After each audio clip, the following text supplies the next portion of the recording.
एक समय की बात है जब अली बाबा और उसकी बुद्धिमान पत्नी मर्जीना ने अपने साहसिक कारनामों के बाद एक शांत जीवन बिताने का निर्णय लिया। लेकिन उनके मन में हमेशा एक नई खोज की ललक बनी रहती थी। एक दिन जब वे अपने पुराने खजाने की खोज में लगे हुए थे, उन्हें एक पुराना नक्शा मिला। यह नक्शा एक रहस्यमय आभासी शहर की ओर ले जाता था, जहां उड़ते महल, बात करते पेड़ और जादुई जीवों का वास था।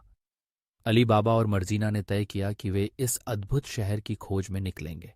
वे दोनों अपने सफर पर निकले, और जैसे ही उन्होंने नक्शे का अनुसरण किया, अचानक एक चमकदार दरवाजा उनके सामने प्रकट हुआ। दरवाजा खुलते ही वे एक नए और जादुई संसार में प्रवेश कर गए। वहां की सुंदरता ने उन्हें मंत्रमुग्ध कर दिया। आसमान में उड़ते महल, पेड़ों से बातें करते जानवर और जादुई जीवों की चहल पहल से भरा यह शहर असाधारण था। लेकिन साथ ही इस शहर में एक रहस्य भी छिपा था, जो उनकी यात्रा को खतरनाक बना सकता था। जैसे ही वे शहर के बीचों बीच पहुंचे, उन्हें एक पुराना दीपक दिखाई दिया। अली बाबा ने दीपक को उठाया और उसे रगड़ते ही एक जिन्न प्रकट हुआ। जिन्न ने कहा, मैं तुम्हारे 3 इच्छाओं को पूरा कर सकता हूं।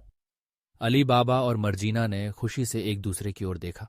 उनके मन में कई इच्छाएं थीं, लेकिन वे जानते थे कि इस शक्ति का सही उपयोग करना चाहिए। तभी अचानक एक काली छाया उनके सामने आई।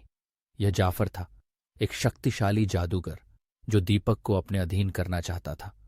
जाफर ने अली बाबा और मर्जीना को चेतावनी दी, दीपक मेरे बिना किसी के हाथ में नहीं रह सकता। लेकिन अली बाबा और मर्जीना ने हिम्मत नहीं हारी। उन्होंने जिन्न से मदद मांगी। जिन्न ने उन्हें जादुई उपकरण दिए, जिनमें एक अदृश्यता की छड़ी और एक तेजी से उड़ने वाला जादुई बिछौना शामिल था। जाफर ने अपनी जादुई शक्तियों का प्रयोग करते हुए अली बाबा और मर्जीना पर हमला किया। लेकिन अली बाबा ने अपनी चतुराई से जादुई बिछौने का उपयोग किया, जिससे वे तुरंत उड़कर जाफर से दूर हो गए। अब वे एक योजना बनाने लगे। अली बाबा ने जिन्न से कहा, हमें जाफर को उसकी ही जादू से पराजित करना होगा। जिन्न ने सहमति दी और उन्होंने मिलकर एक जादुई जाल तैयार किया। जाफर ने जब उन्हें फिर से खोजा, तो वे उसके सामने आए और जादुई जाल को उसके चारों ओर फैला दिया। जाफर ने जब जाल को तोड़ने की कोशिश की, तो वह अपने ही जादू में फंस गया। अली बाबा और मर्जीना ने अपनी बुद्धिमानी से उसे पराजित कर दिया। जाफर की शक्तियों का अंत हो गया और दीपक अब उनके हाथ में सुरक्षित था। इस जीत के बाद अली बाबा और मर्जीना ने जिन्न से अपनी पहली इच्छा मांगी।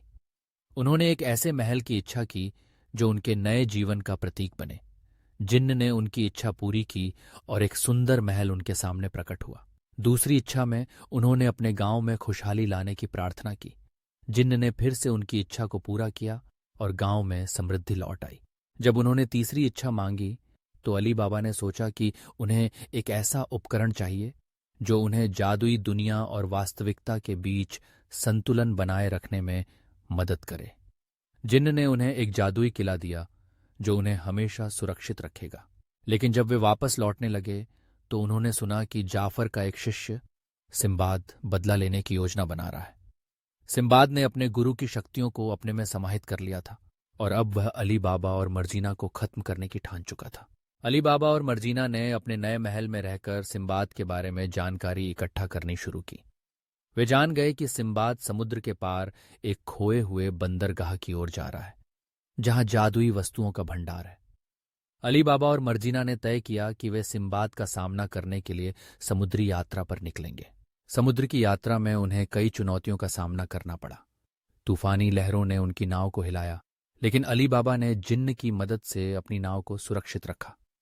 जब वे अंततः बंदरगाह पहुंचे, तो उन्होंने देखा कि वहां जादुई जीवों की एक बड़ी सभा हो रही थी। सिम्बाद ने वहां अपनी शक्तियों का प्रदर्शन करना शुरू कर दिया था। अली बाबा और मर्जीना ने अपनी योजना बनाई। उन्होंने जादुई किले का उपयोग करते हुए सिम्बाद को चुनौती दी। सिम्बाद ने उनके सामने आकर कहा, तुमने मेरे गुरु को हराया, लेकिन मैं तुम्हें नहीं छोड़ूंगा। अली बाबा ने अपनी चतुराई से सिम्बाद को समझाया कि बदला लेने से कुछ नहीं होगा। सिम्बाद ने उनकी बातों को सुना, लेकिन उसकी जिद ने उसे नहीं छोड़ा। उन्होंने एक अद्भुत लड़ाई की, जिसमें अली बाबा और मर्जीना ने अपने जादुई उपकरणों का उपयोग किया। अंततः अली बाबा ने सिम्बाद को समझाने में सफल रहे कि सच्चा साहस और शक्ति केवल लड़ाई में नहीं, बल्कि समझौते और सहयोग में है। सिम्बाद ने अपनी गलतियों को स्वीकार किया और अली बाबा और मर्जीना के साथ मिलकर एक नई शुरुआत की। उन्होंने मिलकर जादुई बंदरगाह को सुरक्षित रखा और वहां की जादुई शक्तियों का सही उपयोग करने का निर्णय लिया। इस प्रकार अली बाबा और मर्जीना ने न केवल अपनी जान बचाई, बल्कि एक नए मित्र और सहयोगी को भी पाया। वे समझ गए कि सपनों और वास्तविकता के बीच की रेखा कितनी पतली होती है और सच्ची शक्ति सच्चे संबंधों में होती है। उनकी यात्रा ने उन्हें यह सिखाया कि साहस, बुद्धिमानी और मित्रता का महत्व हमेशा सर्वोपरि होता है।